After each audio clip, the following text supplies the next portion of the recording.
যায়, কারণ ওদের টাকা পয়সার দরকার, তাই তো ওদের বাড়িরও অনেকে গেছে, অনেকের দাদারাও গেছে, ওরা কি পড়াশোনাটা শেষ করতে পারছে পারে না, টাকা পয়সার খুব দরকার।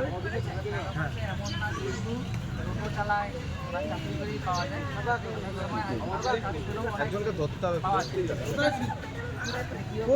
দ্বিতীয় কথা হচ্ছে কি, ওরা তো সবাই ছবি আঁকতে ভালোবাসে, তাহলে এই ছবি আঁকাটা কেন আমরা কন্টিনিউ করবো না, ঠিক আছে? আর সবার থাকে ছবিটা তোরা জানিস, ছবির কয়েকটা জায়গায় ভুল থাকে, ভুলগুলো দেখায় দেওয়া হয়।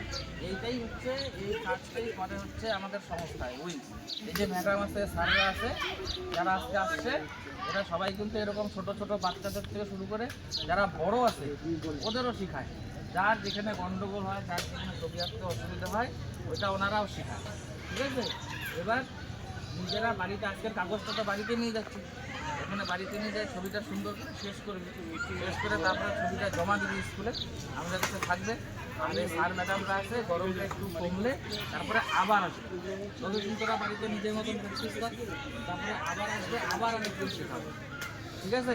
কিন্তু বাড়িতে নিজের মতন প্র্যাকটিস করতে হবে, ঠিক আছে? তো ভালো লাগবে ছবি আঁকতে, ঠিক আছে? আর একটা জিনিস কি, সেটা হচ্ছে পড়াশোনাটা বেশি দরকারি, তার সাথে সাথে ছবি আঁকাটা দরকারি, আর টাকা কামানোর জায়গাটা এটা বাবা মার উপরেই থাকে, ঠিক আছে?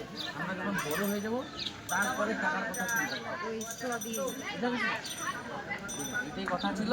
আর কালকে একটা কথা ক্লাসে বলছিলাম, এটা হচ্ছে কি, এই যে 1 টাকা দামের প্যাকেট কী করা যাবে, কী করতে লাগবে ওগুলা বন্ধ, ঠিক আছে? তো আজকে একটা প্যাকেট দিচ্ছে তারা, এটা ফায়দা, এটার টেস্টও ভালো।